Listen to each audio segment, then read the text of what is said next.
servo diante do Senhor. Afinal, ele tem tido peso no coração pela tua presença, pela tua obra. Esteja usando a vida dele agora para falar aos nossos corações.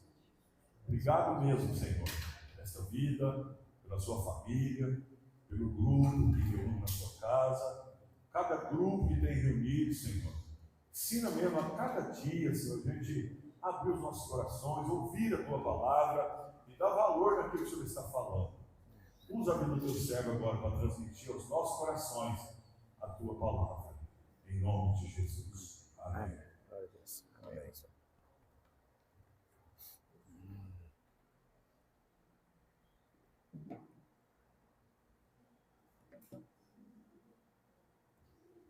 Boa noite, irmãos. Amém? Glória a Deus. Que bom, né? Mais um dia na presença do Senhor. A gente poder estar aqui reunido. Pena que muitos faltaram, mas Deus sabe todas as coisas, né? Eu lembrei de uma coisa, né, como o pastor estava falando agora de pouco, né, de perder as coisas. Até acho que comentei com o Roberto. Eu vi um post, uma pessoa colocando, ele é um apresentador de televisão, conhecido, eu que não guardo os nomes, mas ele falou o seguinte, né, numa dessa postagem, ele falou na televisão para todos ouvirem. Ele falou assim que se você perdeu os seus bens, você não perdeu nada. Se você perder a saúde, você perdeu um pouco. Mas se você perder a sua fé, você perdeu tudo. Depois ele vai falar, né? Fala assim, com a sua fé, você pode orar para Deus e Deus pode restituir a sua saúde.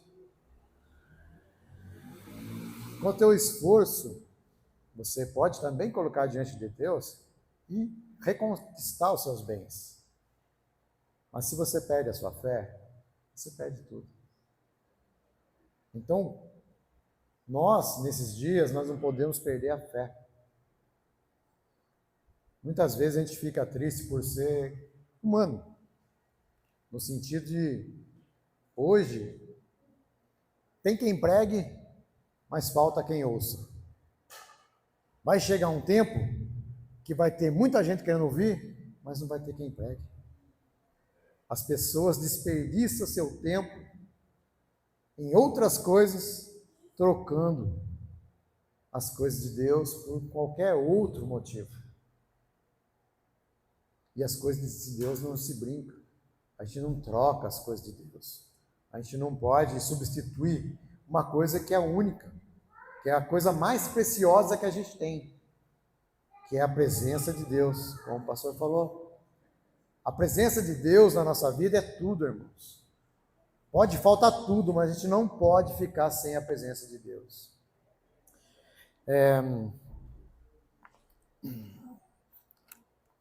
Antes de mais nada, só para quebrar o gelo, agradecer a Deus pela presença do Carlos aqui conosco, né, pessoal? Glória a Deus, né?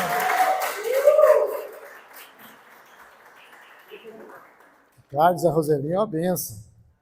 Inclusive, eu fui visitar eles essa semana, sabe, pessoal? Cheguei lá, pessoal, na hora do almoço, chamei lá, assim, apertei a campainha, saiu a Roseli, aí eu falei assim, oi, Rose, tudo bem? E o Carlos? Entra, irmão, entra, né? Eu entrei, tava o Carlos lá deitado no sofá, parecia morto, rapaz, tava assim, duro, mas duro que não tijolo. A hora que eu olhei, assustei tanto, mas fiquei com tanto temor no coração, com tanto medo. E a Roselinda completou. Olha, irmão, como é que ele está. Aí deu mais peso no coração. Eu fiquei mais ainda com o coração palpitando, né? A hora que eu vou chegar perto, ele levanta. Faz assim.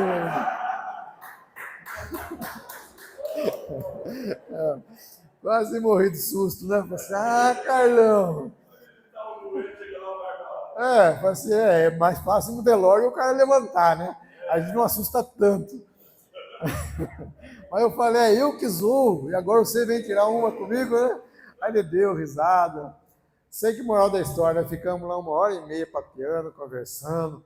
Foi uma presença de Deus tremenda lá, foi muito bom. O Carlos, eu só para... Agora eu estou pagando o troco para ele, né?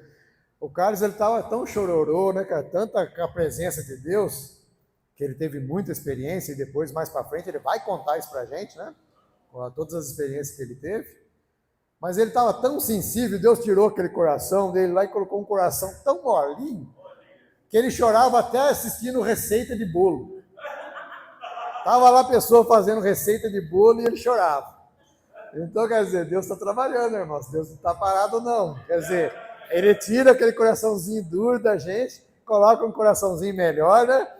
Um coraçãozinho que chora até ouvindo receita, né?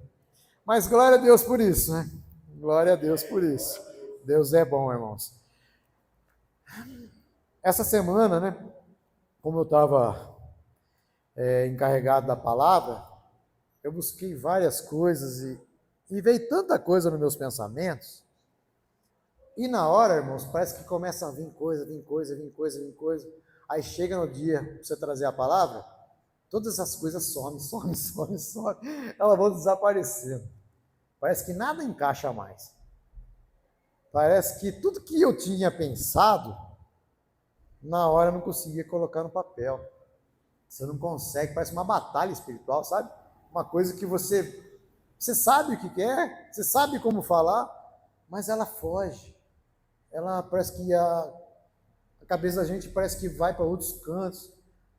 E foi isso até agora, na verdade. Eu cheguei mais cedo aqui, fui para o cantinho ali, fui dar uma olhada novamente aqui no meu rascunho, que eu costumo falar que é um rascunho mesmo. Não é nem os bolsos, é um rascunho. Ninguém entende, às vezes nem eu.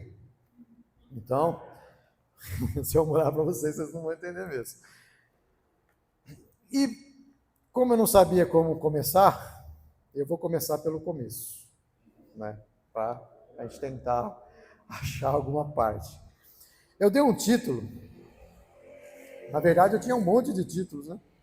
Mas o que mais se aproximou, eu coloquei assim: o plano da salvação através da justificação pelo Filho.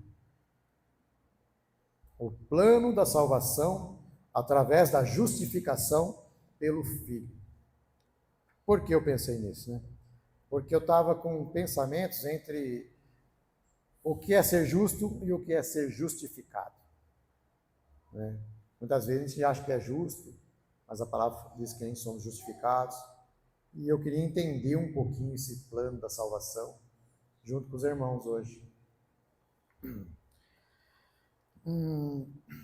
Para a gente poder entender um pouquinho, eu vou ter que começar em Gênesis, né? Como todos já conhecem, Gênesis 3 começa com a queda do homem. Começa com o plano de Satanás querendo derrubar os projetos de Deus. Satanás, ele tenta as nossas vidas todo o tempo, irmãos. Desde o início ele trabalhou em cima da queda e ele continua trabalhando em cima da queda nas nossas vidas. Ele não para, ele não dorme, ele não descansa. Ele trabalha 24 horas tentando atrapalhar a nossa vida com Deus. A nossa vida secular, ele não se importa. As nossas coisas que a gente faz para fora aí, ele nem liga. Mas quando você se empenha nas coisas de Deus, ele se incomoda. Então, quando você cria um projeto para poder apresentar ao Senhor e trabalhar na obra do Senhor, querer se dedicar às coisas de Deus, ele se levanta. Então, isso é normal. Mas a gente tem que ter firme. Se você ficar firme, resista ao diabo e ele vai fugir de vós. Porque Deus é maior aquele que está conosco do que aquele que está no mundo. Amém? Aí ele faz o quê? Ele vai tentar introduzir o pecado no mundo. Ele vai até a mulher e oferece para ela, ele pergunta para ela o que Deus falou que não podia fazer e ela conta que não podia comer daquela árvore, mas de todas as outras árvores ela podia, aquela coisa toda. que diz que certamente ela morreria se comesse, né? E Satanás, na sua enrolei a língua, nessa situação mais sutil, ele vai e fala para ela que certamente você não vai morrer. Se você comer, você vai abrir seus olhos, você vai entender, você vai ser igual a Deus. E tudo isso que ele estava falando, Adão estava perto ouvindo. E o que a mulher faz? Ela entendeu isso e ela vai lá e come. Quando ela come, ela morreu? Não, ela não morreu. Então, o que Deus disse era mentira? Não. É que Satanás sabia que a morte ali, naquele momento, era uma separação de Deus. Naquele momento. Ela não ia morrer. Quando ela come ali e não morre, Adão vê, fala, então, se ela comeu e não morreu, também posso comer. Sabia que a gente faz isso todo o tempo, irmãos?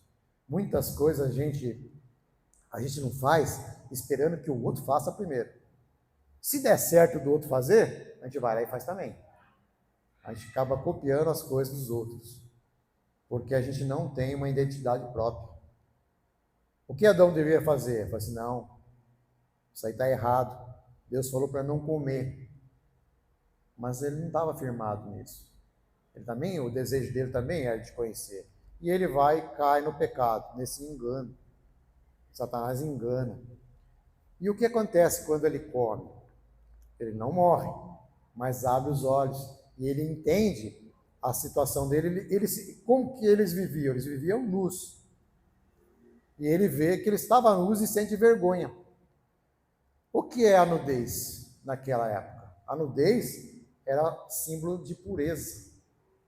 A pessoa era pura, por isso ela estava nua, porque ela era pura.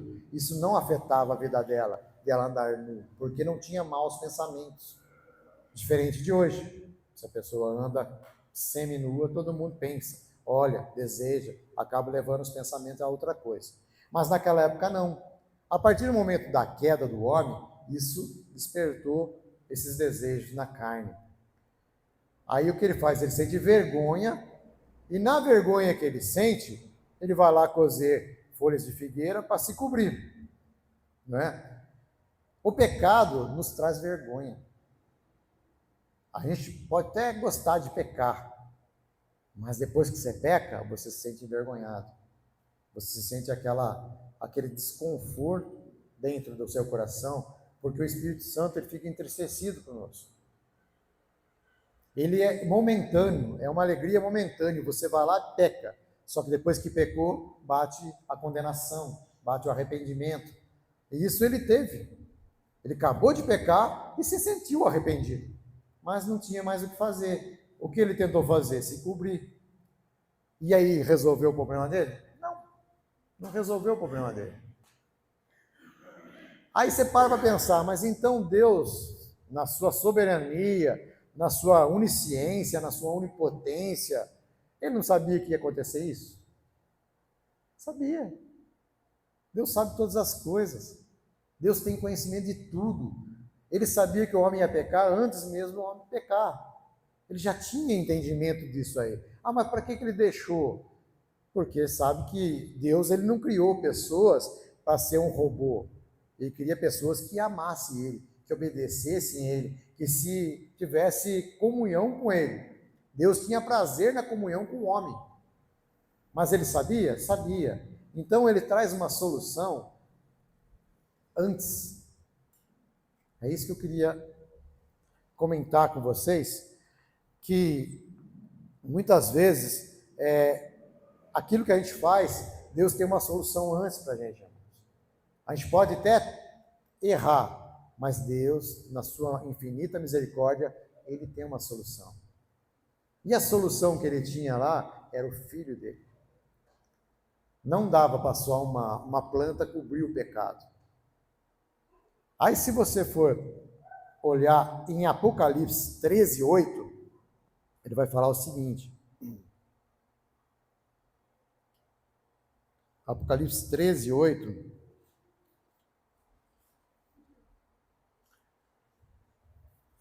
Ele vai falar assim, ó. Ele vai estar falando do anticristo aqui primeiro, né? A passagem fala da besta, do anticristo. Ele vai falar, e adorá-lo-ão todos os que habitam sobre a terra, aqueles cujo nome não for escrito no livro da vida do Cordeiro, que foi morto desde a fundação do mundo. Você parou para pensar que a gente sabe que Jesus morreu há 2000 anos atrás. Ele foi morto e crucificado há 2000 anos atrás. Nós conhecemos as histórias estão nas Escrituras e a gente tem esse conhecimento. Mas aqui a palavra de Deus fala que Jesus foi morto desde a fundação do mundo. O que quer dizer isso? Que quando o homem pecou, Deus fez o quê? Ele matou, não fala o que animal foi, provavelmente deve ter sido um cordeiro, e ele tira as vestes, a pele, e cobre o homem. Então já houve um sacrifício desde a criação, desde o começo do pecado. E Deus ele traz uma solução para o homem. Então ele faz esse sacrifício, mas antes desse sacrifício, de ele fazer esse sacrifício, ele vai falar o seguinte, ele traz uma solução. Em Gênesis, depois da queda, em 3,15, ele vai falar o quê? Ele vai falar assim, que Deus, de uma mulher, veria um descendente que pisaria na cabeça da serpente, e a serpente morderia o seu calcanhar. Então, ele está falando de um descendente, de uma pessoa específica, que viria e pisaria na cabeça da serpente. Então, o próprio Deus, sendo profeta, anuncia a vinda do Filho dele, já trazendo uma solução para a humanidade desde aquela época. Por que eu quero dizer isso? Porque nós sabemos que a salvação é pela graça, né? Então, a salvação, nós somos salvos pela graça, isso não vem mediante a fé, isso não vem de nós, é dom de Deus, não pelas obras, para que a gente não venha se gloriar. Efésios 2, de 8 a 9, né? Está falando, a salvação é pela fé e pela graça. Então, se a salvação, ela vem por Jesus, há 2000 anos atrás, para nós como igreja, e para todos aqueles que aceitem o Senhor Jesus, como seria a salvação deles? Aqui está explicando, também pela graça. Toda a salvação, desde o princípio, é pela graça. Não dá para a pessoa ser salvo pela lei. A lei, ela não salva, ela mostra o pecado. Mas nenhuma pessoa foi justa o suficiente para ser salva pela lei. A não ser Jesus, que veio para cumprir toda a lei. Mas ninguém mais conseguiu cumprir. Então, a salvação é desde o princípio pela graça. Qual era o sentido da salvação para eles antes de Jesus? Eles criam no Messias, que ia vir. Então, isso era a fé que eles tinham no coração, eles criam em Deus e criam que o Messias ia vir. Nós somos iguais, irmão, só que nós sabemos que Jesus já veio, mas a gente cremos que Jesus está voltando. A gente continua não vendo Jesus, mas crendo que Jesus está voltando. E eles criam também que ia vir um Messias para salvar eles do pecado. Então, a fé era pelo quê? A salvação pela graça, mediante a fé que eles tinham no Filho de Deus que viria. Então, não mudou nada, é a mesma coisa. Porém, muitos tentam se justificar pelas obras da lei, né? Por que eu falo isso, no meu sentido? Para que eu estou falando isso? Porque muitos, como eu disse, tentam se justificar. Mas eu queria ler uma passagem em Ezequiel 22, 30.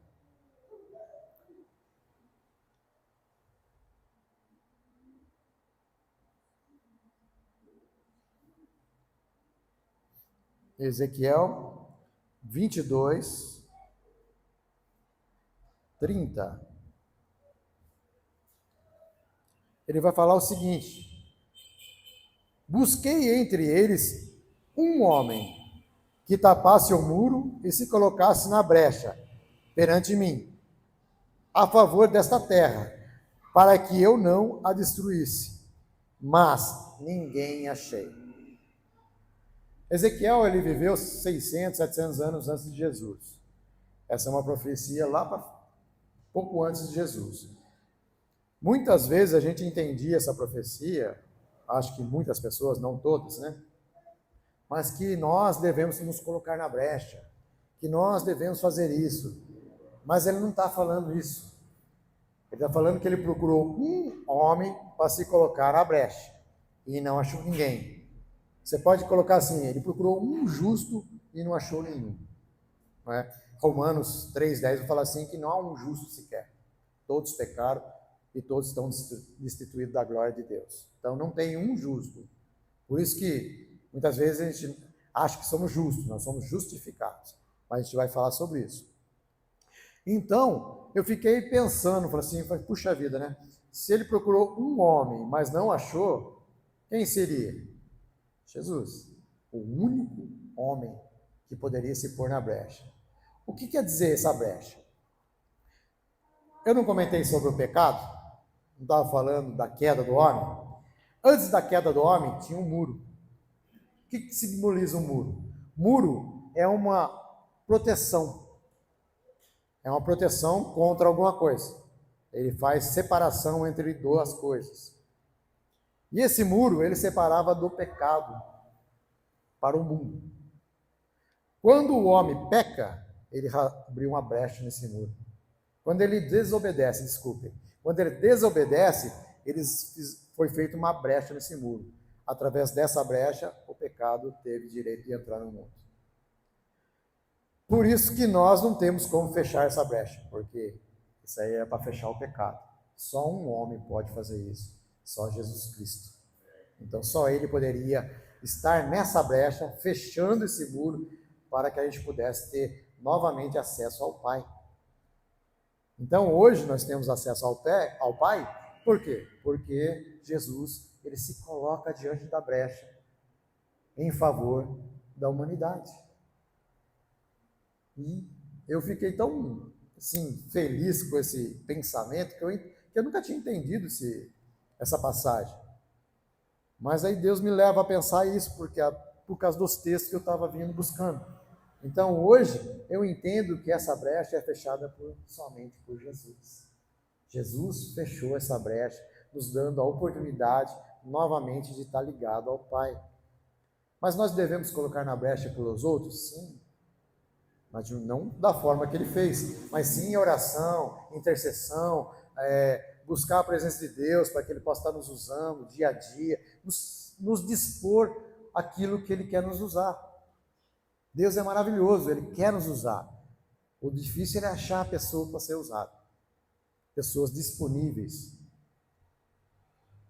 É até legal porque Deus ele não capacita, ele não como foi a pregação, acho que não sei se foi do Tarso semana passada, ele falando que a gente tem que a gente se capacita para tudo, menos para a obra de Deus. Em parte, 100%, a gente tem que se capacitar mesmo para a obra de Deus. A gente precisa buscar as coisas, tem que estar capacitado. Porém, a misericórdia de Deus é maior. Ele não chama os capacitados, mas capacita aqueles que ele chama. Então, ele vai capacitar aquele que chamar. Se você estiver disponível, ele vai capacitar. E ele chama e dá as ferramentas necessárias. Amém? Até aqui, beleza, né? Deu para entender, pessoal?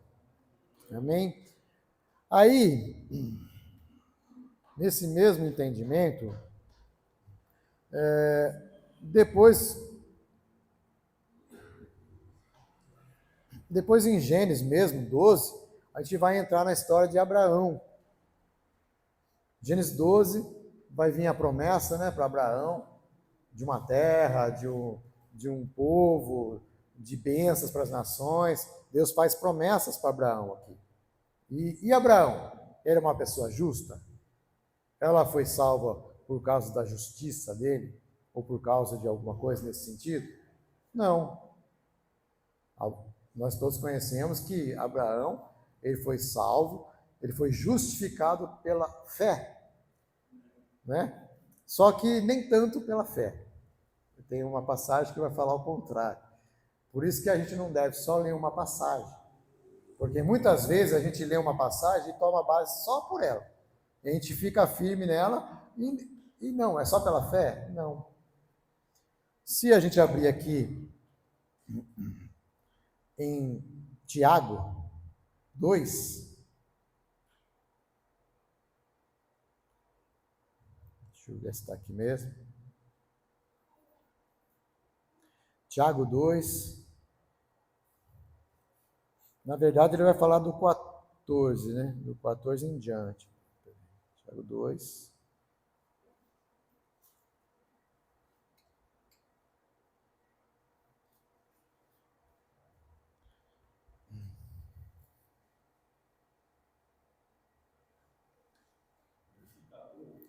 Tiago 2, versículo 14, deixa eu ver se é daqui mesmo. Meus irmãos, qual é o proveito se alguém disser que tem fé, mas não tiver obras? Por acaso, semelhante fé salvá-lo? Pode salvar? Então está perguntando se só a fé pode salvar. Seu irmão, bom, depois ele vai fazer uma história aqui, se o seu irmão bater na sua porta, se você orar por ele, mas despedir ele sem ajudar ele, isso vai resolver o problema da pessoa? Sem você dar um alimento, sem você dar uma veste, não vai ajudar nada. Aí a sua fé é vã, a sua fé é morta. Depois, aqui, assim, o 17, assim também a sua fé, se não tiver obras, por si só é morta. Mas, se alguém dirá, tu tens fé, e eu digo, eu tenho obras, mostre a tua fé sem obras, e eu, com as minhas obras, mostrarei minha fé. Depois ele fala no 19, crês tu que Deus é um só? Fazes bem, até os demônios crêem e tremem. Quer dizer, só de falar que você crê em Deus, isso não resolve, irmãos. Até os demônios acreditam em Deus, mas isso não vai resolver. Daí ele continua no 20. Queres, pois, ficar claro, ó homem insensato, que a fé sem as obras é inoperante?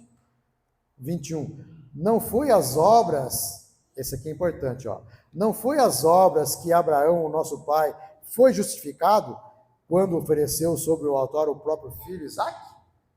Depois ele continua. Vês como a fé operava juntamente com as obras, com efeito foi pelas obras que a fé se consumou. Então, o que quer dizer? Nós somos salvos pela graça através da fé, mas a fé ela é acompanhada com obras. Não adianta a gente falar que você tem fé, mas você não tem atitude. Você não toma aquelas atitudes práticas do dia a dia. A salvação ela é simples. Você crê em Jesus e obedece. Agora, muitas vezes a gente só crê em Jesus, mas a gente deixa de obedecer. A gente acaba fazendo o quê? A gente crê no Senhor, acha que isso é suficiente. Eu creio em Deus e isso é suficiente. Só que a gente não muda. A gente não tem mudança, a gente não tem transformação, a gente quer viver a nossa vida do mesmo jeito que era antes. Quando você vem para Deus, você vem para uma vida nova, uma vida de coisas diferentes que você vai experimentar. Mas às vezes a gente não quer ser transformado, a gente não quer mudar a nossa vida. A gente quer permanecer do jeito que está, aceitando Jesus, crendo que eu vou ser salvo. Mas e se não for?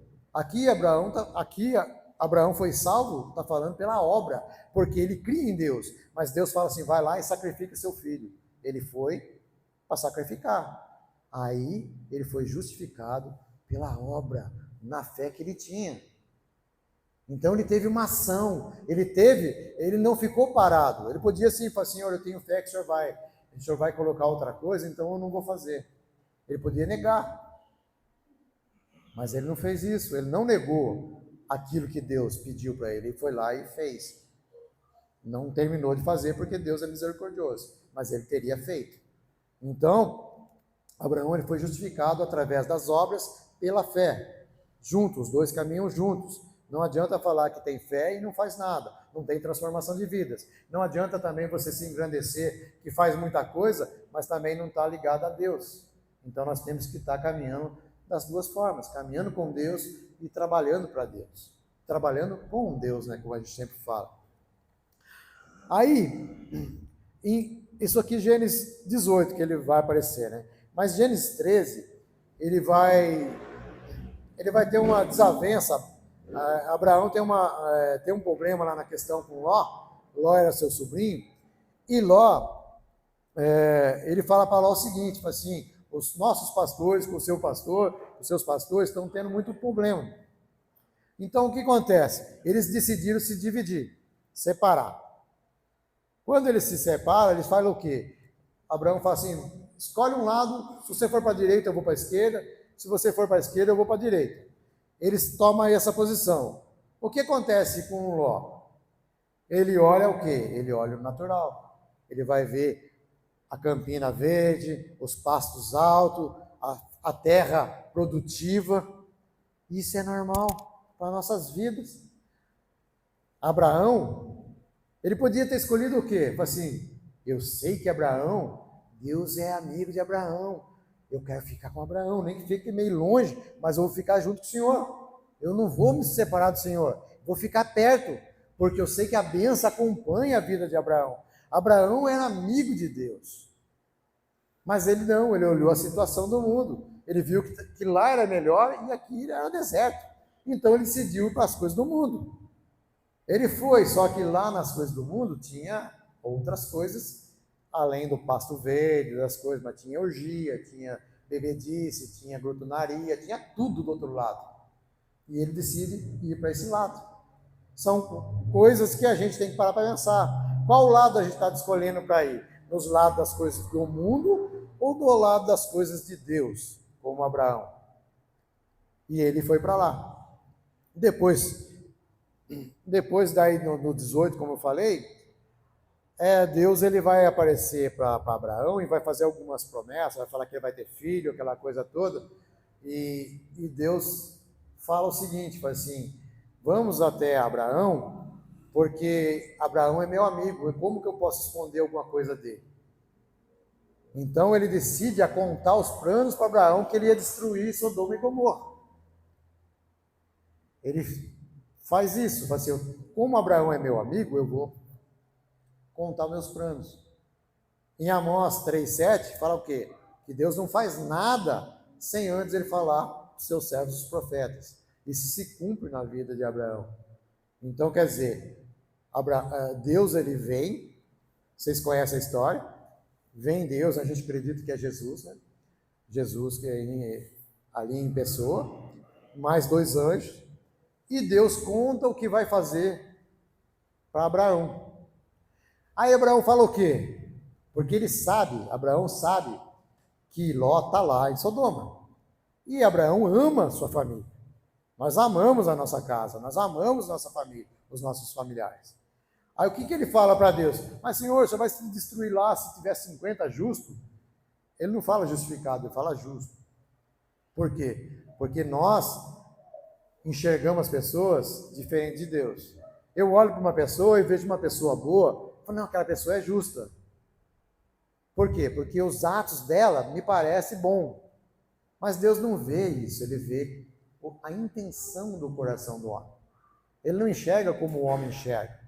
Ele vai ver o que está dentro de nós. Embora eu possa parecer justo, posso parecer que faço umas coisas boas, mas Deus conhece meu interior. Ele sabe o que eu penso, ele sabe o que eu faço, na onde está escondido, como eu faço dentro do meu quarto. Ele sabe tudo.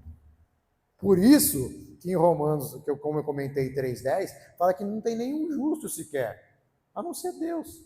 Nós somos justificados por Ele, pela obra de Jesus na cruz. Nós somos justificados. Então, justo é Deus, nós somos justificados. Por que eu vou falar? Aí ele vai falar o seguinte, fala assim, mas se tiver 50, o senhor vai destruir? Não. Se tiver 40? Não. Se tiver 30? Não. Se tiver 20? Não. Se tiver 10? Não. Por que ele começa no 50? Você já parou para pensar? Por quê? Porque Ló, quando ele foi para lá, ele não foi sozinho. No mínimo foi ele, a esposa e 2 filhas, que a história conta. Só que tinha pastores e também tinha servos e servas, e foi muita gente para lá. Então, deduzindo assim, a grosso modo, pelo menos 50 pessoas com Ló foi. E Deus, ele fala assim, tem 50? Só que não tinha. Por quê? Talvez Ló, como fala acho que em 2 João, não lembro, que fala que é o justo Ló, mas provavelmente Ló manteve-se puro dentro daquela cidade. Mas o que foi com ele, não. Nem tanto que destruiu tudo, né? Foi todo, ficou lá e foi destruído. O que quer dizer? Que às vezes você está em companhia de muitas pessoas, mas muitas pessoas se desviam. Quando você vai para onde ele foi, que era um mundo, tinha muita coisa boa, eles acabaram se desviando lá. Eles gostaram do que viram lá. Eles se identificaram com aquelas coisas. Opa, mas aqui o lugar é bom. Aqui tem tudo que eu gosto. Só que muitas vezes a gente gosta de coisas e fica escondidinho do nosso coração, né? Coisas que a gente precisa ser liberto. E por isso que quando Deus envia o juízo, só sai só Ló e as 2 filhas. A mulher ainda acaba ficando lá também, porque desobedeceu a ordem de Deus. Beleza. Até aí, tranquilo. Então, e deu para entender que nós temos um julgamento de justo, Deus tem outro julgamento de justo. Aonde eu queria chegar? Eu queria entrar agora em Salmos, eu queria falar um pouquinho sobre Salmos 1. Se vocês quiserem deixar aberto em Salmos 1. Salmos 1.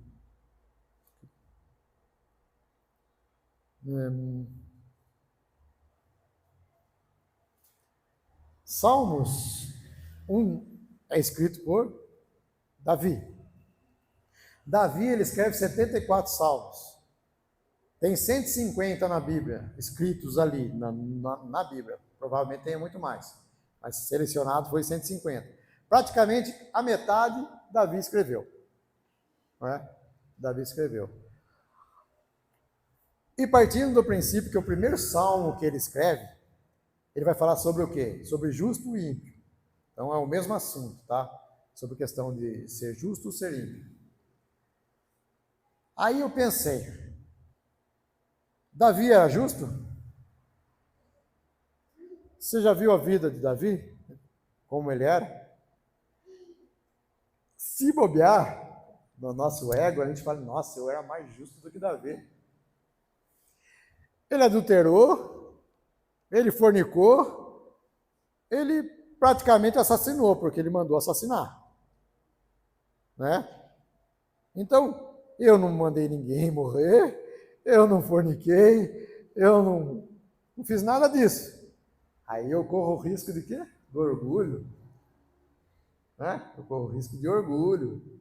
No meu orgulho, achar que eu sou melhor do que Davi. Né? Corro o risco. E orgulho é o quê? É a mesma coisa que feitiçaria, que idolatria. E isso ele não fazia. Davi tinha muitos defeitos. Então ele não era justo. Mas ele era justificado por Deus. Por quê? Porque Davi tinha 2 coisas que a gente precisa ter. Pelo menos 2 coisas. Com certeza ele tinha mais. Ele tinha um coração que amava a Deus incondicionalmente. Que é a primeira coisa que a gente tem que ter. Amar a Deus sobre todas as coisas. Ele tinha esse coração para Deus. No entanto, que todos os salmos ele vai falar de Deus, de exaltar a Deus. Inclusive no Salmo 27 ele fala que queria estar todos os dias na casa do Senhor. Nós só vemos no domingo. Ele queria estar todos os dias na casa do Senhor. Então, tem pecado? A gente tem pecado? Tem, irmãos. Mas a gente tem que buscar a presença de Deus. A gente tem que querer amar a Deus sobre todas as coisas. Esse é o caminho para a gente ser transformado dia a dia. Você não consegue se transformar sozinho. Você tem que buscar a presença de Deus. Se não tiver a presença do Espírito Santo, nós não conseguimos ser transformados. Por mais que a gente possa tentar, mas só o Espírito Santo pode fazer essa obra redentora através da vida. A segunda coisa que Davi tinha, que ele tinha um coração de arrepender. Ele poderia ser pecador, mas se apontasse o erro dele, ele se arrependia.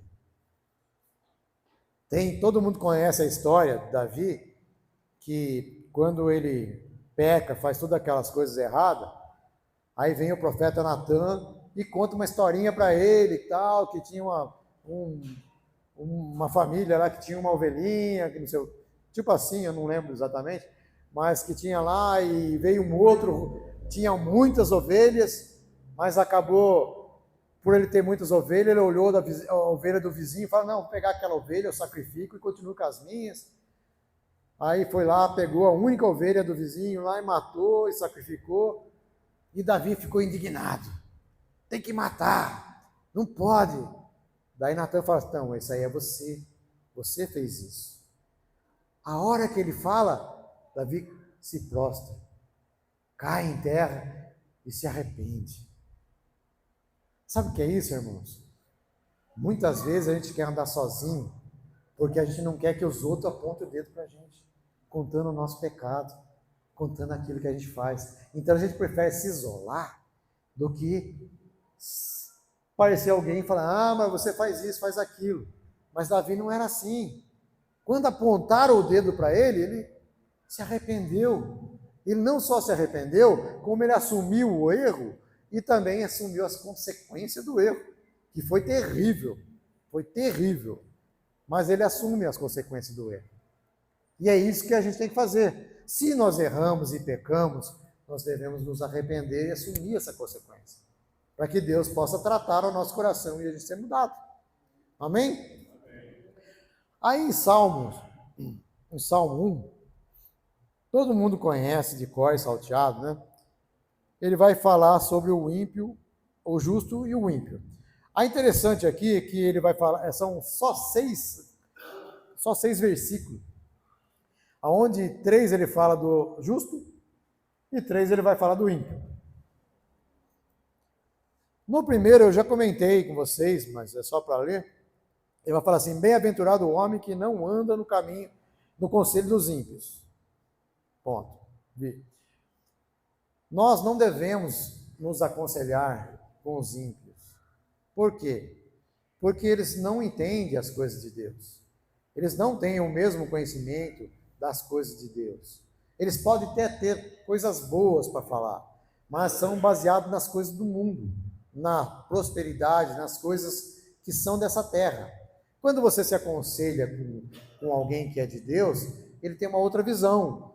Fala, irmão, isso é bom, mas você tem que olhar desse lado também, porque Deus pode ser que não se agrade.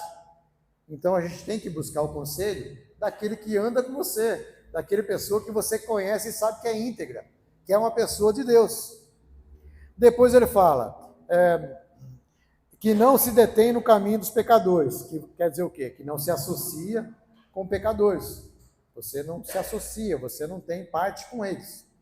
O terceiro, que não se assenta na roda dos escarnecedores. Muitas vezes a gente fala assim, mas eu não sento na roda dos escarnecedores. Eu não fico lá de conversinha furada, embora a gente faça isso. Porque a gente tem amigo do mundo e a gente acaba conversando. A gente acaba, de uma certa forma, conversando. Mas não é só isso. A roda dos escarnecedores é tudo aquilo que a gente faz escondido. Aquilo que Deus não aprova, que escarnece. Então, isso aí, ele está falando para quem? Para os justificados. O que ele quer dizer? Ele falou que os justificados não fazem isso. É forte. Os justos não fazem isso. Eles não fazem essas coisas. Aí no 2, tem uma goela. Aí o 2 ele vai falar o quê? Antes o seu prazer está na lei do Senhor e medita de dia e de noite. Você já parou para pensar? O prazer que ele tinha, Davi, era meditar na palavra de Deus. E meditar nela dia e noite. Nós fazemos isso? Isso é para os justificados. Ter prazer na palavra de Deus. Muitas vezes a gente não tem nem vontade de ler a Bíblia. Muitas vezes a gente não quer nada, a gente passa o dia todo sem fazer isso, a gente não quer. Mas é uma coisa para a gente parar e pensar, puxa vida, será que eu não tenho prazer nas coisas de Deus? A palavra de Deus, irmãos, é a verdade. É o manual onde a gente vai conhecer a Deus e saber se o que está lá, se a gente pode ou não pode fazer. O que fala lá? Conhecereis a verdade e a verdade vos libertará. Para você ser liberto, você precisa conhecer a verdade. Por que o povo se corrompe? Porque falta conhecimento. São várias coisas que falam. Tem outro que eu anotei, não está aqui, mas são coisas assim que a gente precisa conhecer a palavra de Deus para a gente ter fundamento e poder usar isso como uma arma, uma armadura, uma coisa que a gente pode estar usando disso para poder no dia difícil. Aí depois ele vai nos comparar no 3, fala assim, no 3 ele fala, ele é como uma árvore plantada junto à corrente de águas e no devido tempo dá o seu fruto, cuja folhagem não murcha e tudo quanto ele faz será bem sucedido. Nós somos considerados como árvores, tá, irmão?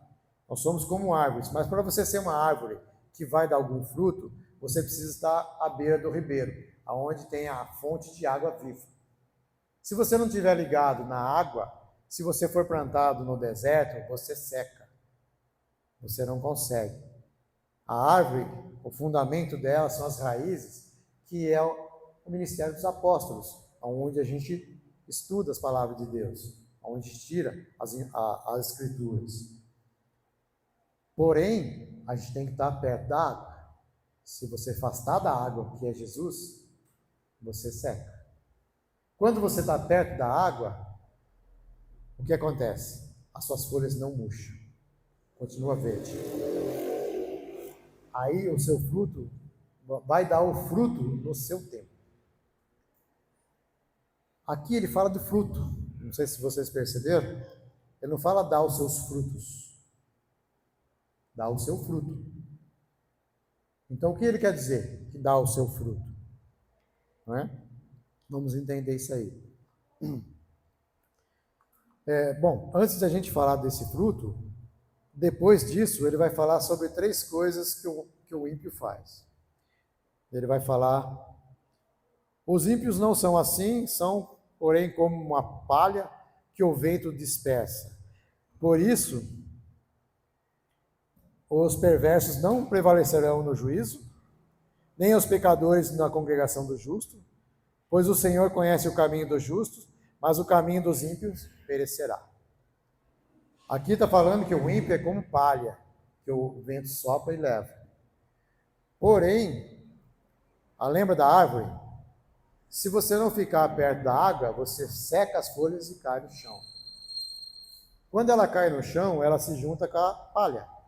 Aí o vento leva para todo lado.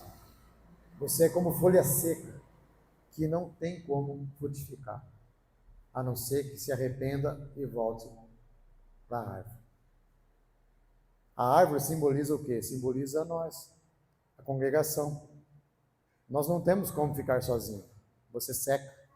Quando você está junto uns com os outros e ligado na água, que é Jesus, a gente sempre vai estar verde.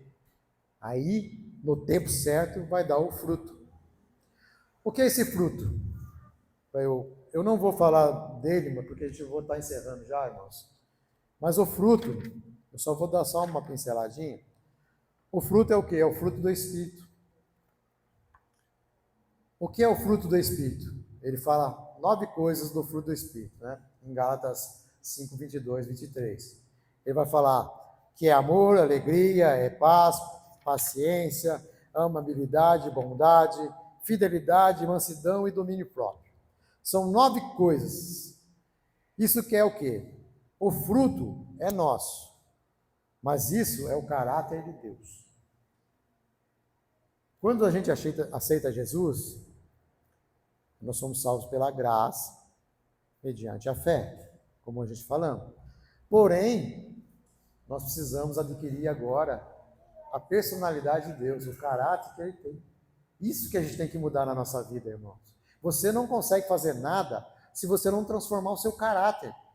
Se você ficar sempre do mesmo jeito, é isso que você vai ser, sempre do mesmo jeito. Mas como você quer se parecer com o pai, se você não tem o caráter do pai? Um filho manifesta a presença do pai através do caráter. Como o pai é, você tem que ser.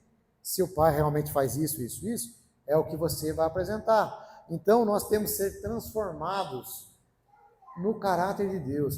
A gente pode dar frutos, claro, mas o fruto é para outra coisa, é para obras nossas, para coisas nossas. Mas você só consegue dar fruto se você gerar o fruto em si mesmo. Esse fruto tem que ser gerado em nós mesmos, irmãos. O primeiro fruto que ele fala aqui é amor. Se você não ama o seu próximo, você não pode falar que ama a Deus. Fala isso na palavra. Se você fala que ama o seu irmão, que se odeia seu irmão que vê, mas ama a Deus que não vê, você é mentiroso. Então, quer dizer, nós devemos amar ao nosso próximo. Quando a gente ama o nosso próximo, a gente está demonstrando que também ama a Deus. É assim que você começa a ser o primeiro fruto, é o amor. Se você não passa nem do primeiro fruto, como é que você vai adquirir todas as outras características de Deus? Porque essa é a principal, Deus é amor, e importa que a gente ame Ele. Então, a primeira coisa que a gente tem que ter é esse amor, é amar uns aos outros. Mas, muitas vezes, irmão, a gente tem tipo uma coisinha com o irmão. Isso impede a gente amar o irmão. Imaginou agora no final dos tempos, quando o anticristo vier, a perseguição começar, a gente se prende em tanta coisinha pequenininha. Será que a gente vai conseguir passar por essa tribulação? Se a gente não consegue nem perdoar um irmão que a gente ama. Aqui está falando num contexto de amor, irmão, de a gente amar o próximo. A gente ama cada um aqui, mas muitas vezes a gente tem pendência um com o outro, coisas que a gente fica preso. Então, isso não deve acontecer no nosso meio. A gente tem que buscar isso para que a gente possa ser liberto e passar pelo menos dessa primeira fase, que é o amor. É o amor de Deus que tem que nos consumir todos os dias, até que a gente possa ser liberto de tudo isso. Depois vem, ele vai falar sobre a alegria. A alegria é até interessante, porque a alegria, como foi falado nos dízimos, a gente se alegra muito quando a gente está bem. Tudo está bem, a gente está alegre. Só que se a gente perder as coisas, a gente já começa a murmurar, começa a falar mal, a gente não vem na igreja, a gente já dá problema. Só que por quê? Porque a gente se prende na alegria humana. Qual é a alegria que a gente tem que se prender? A alegria da salvação. Quando você sabe que você é salvo, isso tem que ser a alegria que te move o coração. Não é as coisas do mundo que vai trazer alegria para você, mas sim a salvação que Cristo nos deu. Isso nos traz a felicidade, a alegria para aquilo que a gente precisa. E tem todos os outros, meus irmãos. Eu vou estar parando agora, encerrando. Tem bastante coisa, mas eu acho que a gente precisava orar, precisava buscar a Deus, a presença do Senhor, a misericórdia de Deus na nossa vida, e saber que o tempo está encurtando, Jesus está às portas, e todas as outras coisas a gente tem que deixar de lado, a gente tem que abandonar as coisas de menino. Você não pode ser menino a vida toda, você pode sim. O fruto ele pode dar início verde, ele não começa maduro, o fruto começa verde, mas ele não pode permanecer verde a vida toda, ele tem que amadurecer um dia ele tem que ficar maduro. Muitas vezes nós ficamos 20, 30 anos na igreja e não amadurecemos. Nós precisamos ver o que está acontecendo na nossa vida. Senhor, por que eu estou do mesmo jeito? Por que eu não estou conseguindo avançar na minha carreira espiritual? Porque alguma coisa está atrapalhando. Então a gente precisa pedir discernimento para Deus, para que a gente possa mudar e caminhar segundo a vontade do Senhor. Amém, irmãos? Vamos colocar de pé, chamar o pessoal do louvor. Oh, Senhor. Oh, Deus. Feche seus olhos enquanto isso, irmãos, enquanto os irmãos estão vindo.